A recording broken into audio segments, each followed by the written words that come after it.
노답 인생을 따르다라는 제목으로 말씀을 전하도록 하겠습니다. 우리 지난주에는 노답 인생 답을 듣다라는 제목으로 말씀을 나누었습니다.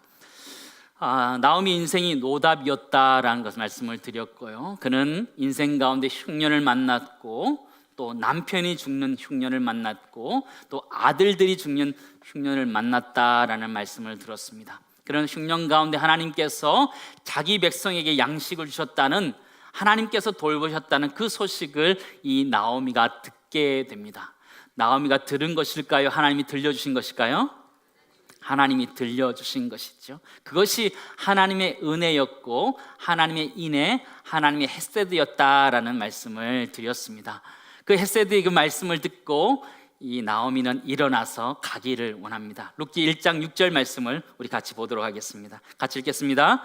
그 여인이 모압 지방에서 여호와께서 자기 백성을 돌보시사 그들에게 양식을 주셨다 함을 듣고 이에 두 며느리와 함께 일어나 모압 지방에서 돌아오려 하여. 이렇게 나오미가 두 여인을 이끌고 이제 모압 땅을 떠나서 베들레헴으로 가고자 합니다. 문제는 이 나오미의 인생이 지금도 노답 인생이라는 것입니다. 답이 없는 인생이라는 것입니다. 저는 설교 준비를 하면서 한 가지 깨달은 것이 있는데, 나오미도 나오미지만 이 며느리들도 굉장히 대단하다는 것입니다. 왜냐하면 노답 인생을 따라가고 있기 때문입니다. 자신의 인생도 감당하기 어려운데 그 노답 인생인 그 어머니를 쫓아서 지금 가고 있는 모습이기 때문입니다. 이 며느리는 오르바와 룻이었습니다. 유대인들이 아니었고 모압 사람들이었습니다. 모압 사람에 대해서 성경은 이렇게 표현해 주고 있습니다. 신명기 23장 3절 말씀 보시기 바랍니다. 같이 읽습니다. 암몬 사람과 모압 사람은 여호와의 총회에 들어오지 못하리니 그들에게 속한 자는 10대뿐 아니라 영원히 여호와의 총회에 들어오지 못하리라. 하나님의 백성으로 들어올 수 없는 백성이다라고 말하는 거죠. 10대가 지나도 못 들어가고 영원히 여호와의 총회에 들어오지 못하는 사람들이다라는 얘기를 하고 있는 것이죠. 그러므로 모압 여인인 이 오르바와 룻이 어머니를 따라서 베들레헴으로 간다는 것은 쉽지 않은 결정이었습니다. 정말 쉽지 않은 결정이었죠.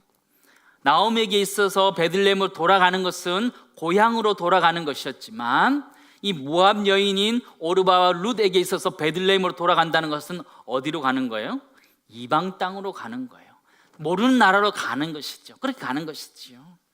어떻게 가야 될지 모르지만 그렇게 따라가고 있는 이 두 사람의 모습을 보게 됩니다. 오늘 설교 제목처럼 노답 인생을 따라가는 두 며느리의 모습을 우리는 보게 됩니다.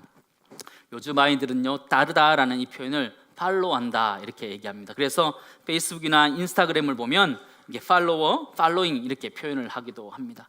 우리 교회도 이렇게 인스타그램이 있습니다. 아직 따라오지 않은 분들은 같이 따라와 주시기를 부탁드립니다. 이 두 며느리는요, 이 나오미를 계속해서 쫓아가게 됩니다. 노답 인생인 나오미를 쫓아가게 되는 것이죠. 7절 말씀 보시기 바랍니다. 있던 곳에서 나오고 그들이 살았던 모압 지역에서 일어나서 이제 나오는 것이죠. 두 며느리도 그와 함께하여 유다 땅으로 돌아오려고 길을 가던 중에 나오미가 서서 이들에게 이야기하는 것입니다. 나오미는 모압 지방에서 일어나서 길을 가는 내내 고민하면서 걸었던 것 같습니다. 왜냐하면 이 아이들을 데리고 베들레헴으로 갈 것이냐 아니면 이 모압 땅이 그냥 둘 것이냐를 가지고 계속 고민했을 것입니다. 이들은 모압 사람이기 때문에 데리고 가면 그들의 인생이 너무 힘들어질 것이고 본인도 뭐라고 설명이 너무 어렵기 때문에 그냥 두고 가야 될 것인가 데리고 갈 때인가 계속 고민하면서 그의 길들을 걸어갔었을 것입니다. 그는 갈림길에서 이제 선택을 해야 되었습니다. 이들을 데리고 갈 것인가 말 것인가. 아마 이 지점은 모압으로 돌이킬 수 있는 마지막 지점에서 나오미가 그랬지 않을까 성경학자들은 이렇게 해석하고 있습니다. 그 마지막 순간에 나오미는 결정합니다. 데리고 가는 것보다는 놔두고 가는 것, 그들을 자신의 고향으로 자신의 어머니 집으로 보내는 것이 더 낫겠다 결정하고 그들에게 이야기하게 됩니다. 8절 말씀 보시기 바랍니다. 나오미가 두 며느리에게 이르되 너희는 각기 너희 어머니의 집으로 돌아가라. 너희가 죽은 자들과 나를 선대한 것 같이 여호와께서 너를 선대하시기를 원하며, 그렇게 말하고 있지요. 다시 돌려보내는 것이죠. 근데 오늘 성경 보시면 선대라는 단어가 두 번 나오는데요, 첫 번째 선대라는 단어는 아사라는 히브리어인데, 이 말은 일하다, 만들다, 형성하다 이런 뜻이고요. 두 번째 나온 선대라는 것은 우리가 좀 들어서 익히 아는 헤세드라는 단어입니다. 인애다 이렇게 표현하고 있고요, 신학적인 표현은 아가페다라고 말할 수 있는 표현입니다. 헤세드라는 것은 약한 자가 공궁에 처했을 때에 힘 있는 사람이 자발적으로 헌신하고 도와주는 것을 이렇게 헤세드라고 말하고 있는 것입니다. 그래서 이 8절을 다시 좀 원어적으로 해석하면 8절은 이렇게 해석할 수 있는 것입니다. 너희 두 며느리가 내 아들들과 나에게 행한 선한 일같이 여호와께서 너희에게 자비와 인애를 베풀어 주시기를 원한다, 이렇게 표현할 수 있는 것이죠. 지금 나오미는 이 며느리들에게 그 하나님의 헤세드를 바라면서 그렇게 이들을 축복하고 있는 모습을 보여주고 있습니다. 나오미가 해줄 수 있는 가장 큰 선물, 나오미가 이 두 며느리에게 해줄 수 있는 가장 큰 선물이 무엇이냐라고 했을 때, 나오미는 그것은 이들을 다시 모압 땅으로 그들의 어머니의 집으로 돌려보낸 것이다 라고 생각하고 그들에게 돌려보내기를 합니다. 한번 생각해 보시기 바랍니다. 나오미와 오르바와 룻이 있습니다. 누가 가장 불쌍할까요? 사실 나오미가 제일 불쌍한 거예요. 나오미는 고향에서 잘 살겠다고 떠나온 사람이거든요. 그런데 와서 남편이 죽고 아들들이 죽고 이제 며느리들만 붙어 있는 거죠.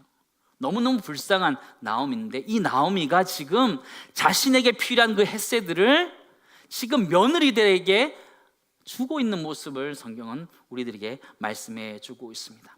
자신에게 가장 필요한 그 헤세드, 하나님의 그 인애를 지금 며느리들에게 주고 싶어하는 이 나오미 모습을 우리는 발견하게 됩니다. 어렸을 때 우리가 명절을 맞이해서 시골에 내려가면요, 할아버지 할머니들이 용돈을 주실 때가 있죠. 원래 용돈은 그저 우리가 보통은 이제 부모님들 쓰시라고 이렇게 드리는 것인데, 그걸 꼬깃꼬깃 이렇게 숨겨 두셨다가 손자가 오면 어떻게 해요? 또 주머니에서 이렇게 꺼내셔가지고 손자 손에 딱 쥐어주고는 맛있는 거 사 먹어라 이렇게 주는 거잖아요. 저는 이 나오미의 모습이 그런 것 같아요. 룻과 오르바에게 정말 너네는 이제 가라라고 이렇게 축복하면서 하나님의 인애를 축복하면서 떠내보내는 장면이 이 할머니의 그런 마음 같아요. 너 이거라도 잘 가지고 살라고 하는 그 모습 같다는 그런 생각을 하게 됩니다. 나오미는 정말 간절한 마음으로 이 며느리들을 떠나보내려고 합니다. 집으로 가라고 3번이나 이야기하고 있습니다. 8절에도 보면 너희는 각기 너희 어머니 집으로 돌아가라 그러고요, 11절에도 보면 내 딸들아 돌아가라, 너희가 어찌 나와 함께 가려느냐 이야기하고요, 12절에도 내 딸들아 되돌아가라, 나는 늙었으니 남편을 두지 못할지라 이야기하는 거죠. 왜 3번이나 이야기했을까요? 그만큼 간절한 소망인 거예요. 정말 내가 돌아갔으면 좋겠다라고 나오미가 그 두 자부에게 지금 말하고 있는 것이죠. 이 이야기는 사실은 너희가 지금 노답 인생인 나를 따라가면 너희 인생도 노답이 될 수 있기 때문에 그 인생은 나 하나로 족하다, 이제 너희는 너의 갈 길을 가라고 정말 축복하면서 이들을 남겨두기 원하는 모습인 거죠. 그러나 이 며느리들이 그렇게 이야기하지 않죠. 9절 10절 말씀 보시기 바랍니다. 우리 같이 읽겠습니다. 여호와께서 너희에게 허락하사 각기 남편의 집에서 위로를 받게 하시기를 원하노라 하고 나오미에게 이르되 아니니이다, 우리는 어머니와 함께 어머니의 백성에게로 돌아가겠나이다 하는지라. 말렸는데 며느리들이 말을 안 듣는 거예요. 좀 며느리라도 떼놓고 가면 그래도 자기 혼자 감당하면 좋겠는데 이들이 계속 따라가고 자니까 너무너무 힘들었던 것이요. 나오미는 다시 한번 권면합니다. 11절 12절입니다. 나오미가 이르되 내 딸들아 돌아가라, 너희가 어찌 나와 함께 가려느냐, 내 태중에 너희의 남편 될 아들들이 아직 있느냐, 내 딸들아 되돌아가라, 나는 늙었으니 남편을 두지 못할지라. 그렇죠. 나오미가 며느리를 향해서 누구라고 불러요? 딸아 부른 거예요. 시어머니가 아니고 친정 어머니로서 이제 대답하는 거예요. 내가 정말 너희를 딸같이 생각하는데 진심으로 이야기한다. 이제는 좀 돌아가라. 돌아가서 정말 행복하게 잘 살아라. 나에게는 소망이 없다. 나에게는 답이 없다. 이제 너의 인생을 그렇게 살아가라. 그렇게 떠나보내고 있는 모습을 보여주고 있습니다. 진심으로 원하는 나오미의 모습을 보게 됩니다. 나오미는 그러면서 자신의 깊은 고백을 지금 우리들에게 하고 있음을 보여주고 있습니다. 그것이 무엇이냐면 자신의 고통이 여호와로부터 시작된 것이다 라는 것이었습니다. 중요한 고백인데요, 13절 말씀을 우리 같이 읽도록 하겠습니다. 같이 읽겠습니다. 너희가 어찌 그들이 자라기를 기다리겠으며 지내겠다고 결심하겠느냐. 내 딸들아, 그렇지 아니하니라. 여호와의 손이 나를 치셨으므로 나는 너희 더욱 마음이 아프도다. 아멘. 다시 보시면 내 딸들아, 그렇지 아니하니라. 무엇이 쳤다 그래요? 여호와의 손이 나를 치셨으므로 나는 너희로 인해서 더욱 마음이 아프다는 것이죠. 나오미는 자신의 인생을 살펴보았을 때에 흉년이 들고 남편이 죽고 아들들이 죽었을 때 이것이 여호와의 주권 안에 있는 것이라고 그는 고백하고 있는 것이죠. 그 고통이란 것이 항상 죄 때문에 오는 것은 아니기 때문에 이는 그렇게 기도하고 있는 거죠. 하나님, 정말 이 아이들을 떠나보내기를 원하고 이 고통은 나로 족하다라고 말하고, 그럼에도 불구하고 이 고통이 여호와의 주권 안에 있음을 이 나오미는 지금 고백하고 있는 것입니다. 그럼에도 불구하고 나오미는 어디를 향해 가고 있어요? 유대 땅을 향해 가고 있어요. 이 유대 땅은 하나님의 손이 강력하게 역사하는 그 땅으로 다시 돌아가고 있어요. 여호와의 손이 자신을 치셨다라고 말했음에도 불구하고 이 나오미는 지금 그 여호와의 손이 역사하시는 그 땅을 향해서 다시 가고 있는 모습을 우리들에게 보여주고 있습니다. 하나님의 주권을 인정하고 하나님의 섭리하심을 인정하고 있는 나오미의 모습을 우리에게 보여주는 것입니다. 데이비드 애킨슨이 쓴 룻기에 나타난 하나님의 섭리에서 이 내용을 이렇게 설명해 주고 있습니다. 나오미의 경험이 입증하듯이 환난을 당하면서도 시종일관 나오미가 갖고 있었던 신뢰는 여러 단어가 승어는 현실에도 불구하고 그 환난이 바로 누구에게서? 사랑하는 아버지 손에서 나온 것이라는 사실을 확고히 믿고 그 손 아래 겸손히 머리 숙이는 것이다 라고 이렇게 고백하고 있는 거예요. 나오미는 자신의 고통과 어려움들이 그냥 겪어졌던 것이 아니라 하나님의 주권 속에서 하나님의 섭리 속에서 되어진 것이라고 그는 그렇게 고백하고 있는 것입니다. 나오미의 흉년은 하나님의 손길 속에 있는 것이다, 그렇게 고백했던 것이죠. 여러분에게는 혹시 나오미와 같은 그런 흉년들이 없으셨는지 모르겠습니다.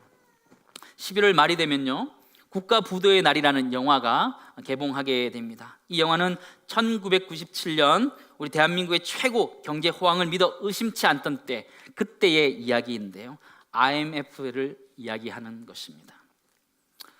김혜수를 비롯해서 유아인, 허준호, 또 조우진 등 아주 유명한 배우들이 나오기 때문에 참 우리가 관심을 끌고 있는 영화이지만요, 여러분 이때를 혹시 기억하십니까? IMF 시절에 여러분은 어떠하셨습니까? 나오미의 흉년과 같은 시절을 그때 보내지 않으셨습니까? 저도 그 시절을 잊을 수가 없습니다.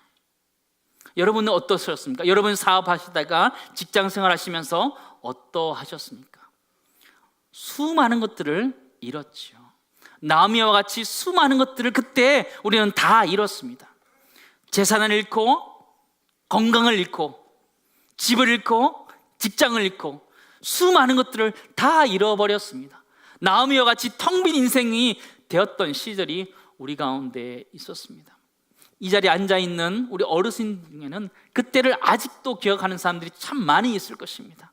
너무너무 어려웠던 그때, 어떻게 살아갈지 몰랐던 그때를 우리는 기억하고 있습니다.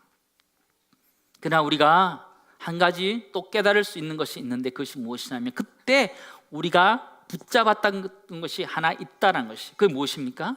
하나님. 그분을 그때 우리가 붙잡았던 것이에요. 우리가 그때 나오미와 같이 수많은 것들을 잃었어요. 재산도 잃고, 건강도 잃고, 관계도 잃고, 집도 잃고, 직장도 잃고, 수많은 것들을 잃어버렸어요. 나오미와 같이 텅 비어버렸고 노답 인생이 되었어요. 그러나 그때 우리가 한 가지 찾은 것이 있다면 그때 하나님을 찾은 줄 믿습니다. 그때 우리 민족이 다시 한번 하나님을 붙잡기 시작했어요. 하나님 우리 민족을 살려달라고 기도하기 시작했어요. 우리도 엎드려서 하나님 우리 가정을 살려달라고 기도했고 우리를 살려달라고 기도했던 그 시절이 우리에게 있었습니다. 수많은 것들을 잃었지만 그때 한 가지 우리가 얻은 것이 있다면 하나님 그분을 의지할 수 있는 신앙, 그것을 우리가 얻었던 것입니다. 나오미는 흉년을 통해서 깊이 있게 하나님의 손을 바라보는 믿음이 생겼습니다. 하나님 깊이 바라보면서 이 나오미는 베들레헴으로 지금 돌아가고 있습니다. 우리 살아간 날들 동안에 우리가 때로는 흉년들을 맞이하게 될 것입니다. 그럴 때 우리가 바라보아야 되는 것은 흉년이 아니라 하나님의 손을 바라볼 수 있기를 간절히 소망합니다. 하나님이 주권적으로 인도하고 계시고 하나님의 섭리 가운데 이끌어 가시는 그 손길을 볼 수 있는 영적인 눈이 뜨여질 수 있는 우리가 되기를 간절히 소망합니다. 룻기는 누가 베들레헴으로 돌아가는 이야기일까요? 너무 쉬운 질문이죠. 룻기는 누가 베들레헴으로 돌아가는 이야기일까요? 나오미가 돌아가는 이야기예요. 나오미가 베들레헴 출신이기 때문에 다시 유대 땅으로 돌아가는 이야기예요. 성경에 보면 룻기서 말씀 보면요, 돌아오다라는 이 단어는요 슈브라는 단어인데요, 룻기 말씀에 굉장히 많이 기록되어 있고 오늘 저희가 함께 읽었던 우리 7절에 14절까지만 해도 벌써 5번이나 기록되어 있는 단어입니다. 굉장히 중요한 단어이죠. 룻기에서 굉장히 중요하게 다루는 단어인데요, 룻기에서는 모압 지방에서 돌아온 여인이라는 이 표현을 쓰고 있는데 이 표현을 나오미에게는 딱 한 번 쓰고 있고요, 룻이라는 이 여인에게 2번 쓰고 있습니다. 표면적으로는 나오미가 돌아가고 있지만 성경적으로 신학적으로 보면 룻이란 이 이방 여인이 베들레헴으로 돌아가고 있다는 것을 성경 우리들에게 가르쳐주고 있습니다. 관점을 좀 다르게 보셔야 됩니다. 룻이 지금 다시 여호와께로 돌아간다는 관점에서 이 말씀을 볼 수 있기를 간절히 소망합니다. 나오미의 역할이 무엇이었을까요? 룻이란 사람을 베들레헴으로 인도하기 위해서 하나님이 역사하셨던 것입니다. 베들레헴의 흉년 이해할 수 없었습니다. 나오미에게 닥쳐왔던 흉년, 남편의 죽음, 아들의 죽음을 이해할 수 없습니다. 그럼에도 불구하고 하나님께서는 이 룻이란 여인을 지금 나오미 손에 딸려 붙여서 지금 베들레헴으로 가고 있는 모습을 우리들에게 설명해 주고 있습니다. 이 나오미 흉년을 통해서 룻이란 여인을 살려내고 있는 그 모습을 우리는 성경을 통해서 발견하게 됩니다. 저는 이 말씀 묵상하면서 너무너무 참 감사하다, 은혜가 있다 이런 생각을 하게 되었습니다. 이 룻이란 여인을 구원하기 위해서요, 나오미의 이 가정을 하나님께서 모압 땅으로 이렇게 옮겨 오셨고요, 그 모압 땅에서도 어려움들을 겪으면서 다 잃게 하셨습니다. 그러나 이 나오미 가정과 이 룻이 결혼하게 됩니다. 하나 되게 합니다. 유대 땅에서 온 이 사람들과 하나 되게 하여 주셔서 하나님의 자녀된 그 백성으로 삼아 주시는 거죠. 그래서 지금 다시 베들레헴으로 유대 땅으로 지금 가고 있는 것이죠. 하나님 역사가 보이세요? 그렇지 않으세요? 놀랍지 않으세요? 하나님 역사가 여기 있는 거예요. 우리는 나오미의 인생이 불쌍하다, 룻의 인생이 불쌍하다가 보지만 구속사적인 관점에서 보면 하나님은 이방 땅에서 있는 그 룻이란 이 여인을 구원하기 위하여 나오미 흉년을 사용하신 거예요. 그래서 딱 붙여서 지금 베들레헴으로 옮겨가고 있는 모습을 보게 되는데요, 하나님께서 유유히 우리에게 주시는 그 하나님의 헤세드의 강을 우리는 발견하게 됩니다. 룻이란 여인 고통하고 고난했지만 하나님의 헤세드의 강이 그의 인생 가운데 이렇게 흘러와서 그를 이렇게 데리고 가고 있는 모습을 성경은 우리들에게 가르쳐주고 있습니다. 우리 인생이 그런 줄 믿습니다. 우리는 이해할 수 없는 고통과 어려움들이 있지만 그 어려움을 통하여서도 하나님은 지금도 일하시는 줄 믿습니다.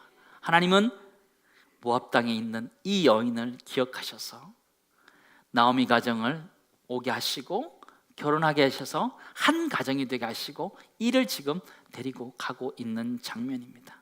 성령을 묵상하면서요, 나오미가 너무 심하게 밀어내려고 했다 이런 생각을 하게 되었습니다. 얼른 데리고 갔어야 되는데, 하나님이 이런 깊은 뜻을 알았으면 얼른 데리고 가야 됐는데 너무 밀어내려고 했구나 이런 생각도 하게 되었습니다. 근데 14절 말씀 보시면요, 이 룻이 딱 붙어서 쫓아가고 있는 모습을 우리에게 보여줍니다. 14절 말씀 함께 읽겠습니다. 그들이 소리를 높여 다시 울더니 오르바는 그의 시어머니에게 입맞추되 룻은 그를 붙쫓았더라. 룻은 어떻게 했다 그래요? 붙쫓았다라는 표현을 하고 있는데요, 히브리어는 다바크라는 말인데 이게 밀착하다라는 단어예요. 이 밀착하다는 이 단어는 창세기 2장 24절에 나오는 남자가 부모를 떠나서 그의 아내와 연합하여라는 말을 쓸 때 이 단어를 쓰고 있는 거예요. 딱 하나가 되었다라는 말이죠.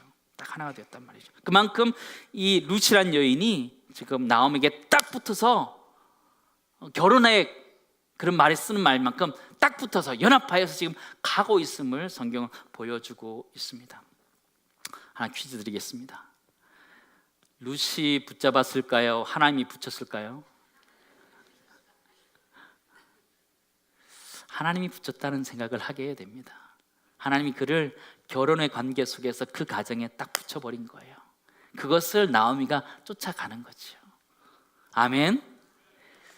하나님의 역사는 그렇게 나타나는 것 같습니다. 우리는 누굴 쫓아가야 될까요? 우리 인생은 하나님을 쫓아가야지요. 예수 그리스도를 쫓아가야 되죠. 근데 세상 사람들은 그런 우리를 향해서 조롱하기도 해요. 노답 인생 아니냐, 너네 그렇게 어리석게 사느냐, 그렇게 말할 수도 있어요. 그러나 하나님의 그 헤세드의 역사, 하나님의 섭리의 역사, 하나님의 주권의 역사는 하나님을 붙들고 사는 분들에게 있는 줄 믿습니다. 세상 사람들은 몰라요. 주권특권하도 몰라요. 세상 사람들은 알 수가 없어요. 그 하나님의 그 유에 흘러간 하나님의 주권과 섭리를 이해할 수가 없는 거죠. 그러나 우리가 하나님을 딱 붙어서 쫓아갈 때 하나님의 역사는 우리에게 일어나는 줄 믿습니다. 우리에게 일어나는 거예요. 아멘. 기대가 되지 않으세요? 저만 기대하나요? 우리 모두가 기대했으면 좋겠어요. 하나님의 역사는 그렇게 나타나는 것이거든요. 룻이란 여인이 나오미를 딱 붙잡아서 쫓아가는 것 같지만 사실은 하나님이 딱 붙여서 지금 하나님께 이끌어가고 있는 모습을 보게 되는 것처럼, 우리가 신앙생활하면서 우리가 하나님을 붙든 것 같지만 사실은 하나님 우리를 붙들어 오셔서 인도에 가실 줄을 믿습니다. 그 사람들에게 하나님의 헤세드가 나타나는 거예요. 하나님의 인내하심이 나타나는 것이고요, 우리 모두에게 그런 인내가 있는 줄 믿습니다. 영적인 눈을 번쩍 뜨세요. 그리고 하나님이 어떻게 내 삶 가운데 역사하는지를 기대하시고 지켜보세요. 아멘. 넉넉하고 계시지 마시고 없다, 텅 비었다 좌절하지 마시고요, 하나님이 어떻게 역사하실지를 기대하세요. 하나님은 지금도 역사하시는 줄 믿습니다. 나오미에게 하나님이 들려주셨던 것처럼 룻이란 이 여인을 하나님이 딱 붙여서 데려가시는 것처럼 우리 인생도 하나님께서 그렇게 인도하실 줄을 믿습니다. 그러므로 우리는 살아갈 때에 하나님의 주권을 인정하고 하나님의 섭리를 인정하면서 하나님의 헤세드의 강이 이렇게 쭉 흘러가는 걸 기대하면서 좀 유유히 쳐다보면서 기뻐할 수 있기를 바랍니다. 어디 흘러가고 있어요? 남의 집에 흘러가고 있어요? 우리 가정에 흘러가고 있는 거예요. 내 삶 가운데 지금 흘러가고 있는 거예요. 때로는 세상 사람들이 보는 것처럼 텅 빈 인생과 같이 아무것도 아닌 것 같이 그렇게 보인다 해도 하나님의 역사는 그렇게 흘러가는 거예요. 흘러가는 거예요. 그 역사를 바라보면서 기뻐할 수 있고 즐거워할 수 있는 우리 인생 되기를 주의 이름으로 축원합니다.